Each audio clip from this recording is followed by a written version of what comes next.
Now what I want you to do, this is a two-step process, okay? But it's quick, I promise. What I want you to do is, you can either write this down if you want to, or you can just go into a quiet place and think about this, okay? This is not my PMA.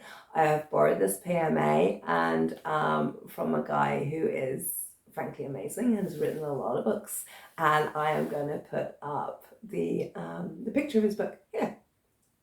Replay your day. It's actually useful to do this every day, even if it's been a fantastic day, but definitely on your bad days, replay it, okay? What went wrong?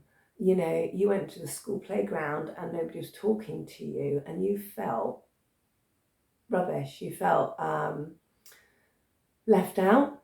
You felt like everyone was talking about you behind your back. You felt like they must have a private WhatsApp group and they've left me out of it. You felt like, I bet they're all going on play dates, but they've left my son out and that's not fair. You felt like, I don't know, whatever it is, whatever situation you're in, you went to the petrol station and they'd stopped selling petrol there and they were only doing diesel, and, for God's sakes, I have no time to go running around other places looking for petrol, and it just that whole negativity around that. Whatever it is, replay your day, how rubbish your day was, okay? Then what I want to do is break down that day, and this is not something you're necessarily going to get the first time, okay, so do persist. Break down your day on what you could have done differently. Yeah, so I'm going to give you an example, okay? I was taking my son to school the other day. Now, I take my son to school and I drive straight on to my dance hall, right? I've got a 5-minute window between leaving school and arriving at the dance hall. 5-minute window. If anything goes wrong, I'm late, right? I have to be there. It's really important. So in the morning, I'm quite stressed, okay? So what I did was I put, Fian puts his own school bag in his car and in his own school jacket. Okay, but I have all the equipment to get in for my dance halls. I slung the equipment in the car on the seat, okay? We're talking speakers, we're talking all my electrical equipment, yeah, on the seat. And I drove off down the road, right? Now, I'm not driving fast, I'm driving at normal speed, but, I'd already made the mistake.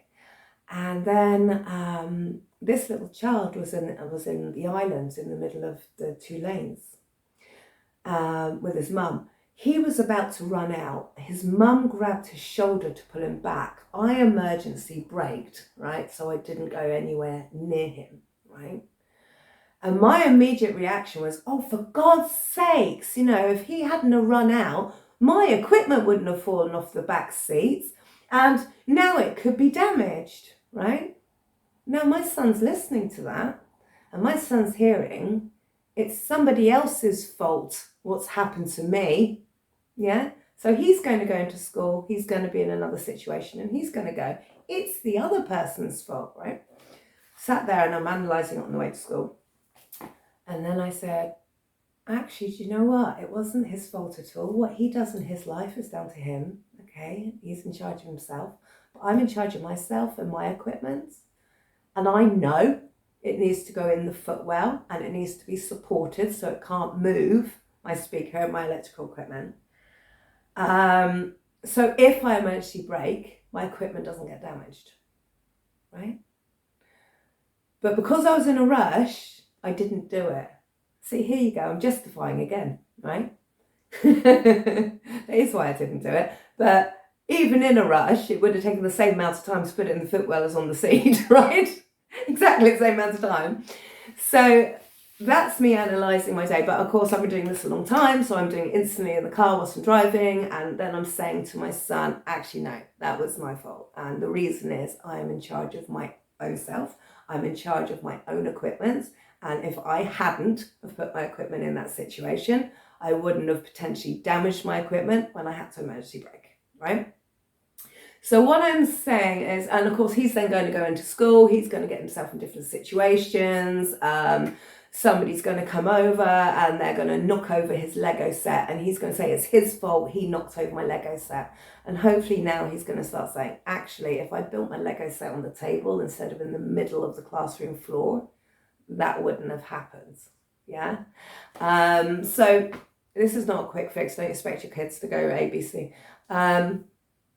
But what I want you guys to do now is think about your day and think about actually if you got your petrol the night before, you know, you wouldn't have been in a situation you've run out of petrol because the petrol station was shut, or if you'd when you felt isolated and alienated on the playground because no one was talking to you, but did you talk to anyone? Did you make eye contact?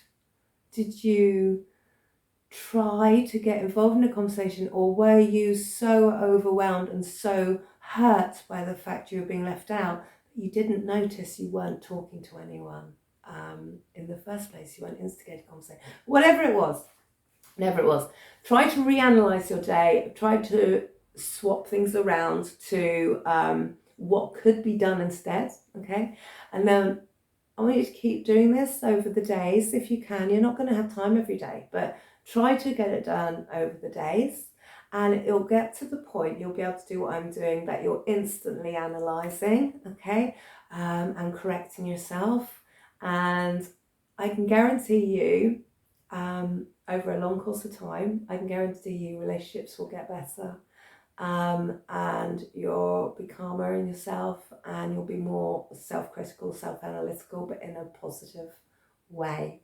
So that's my message, guys, for today. That's my me, not we. I hope you enjoy it, and I'll see you on the flip side. Mwah!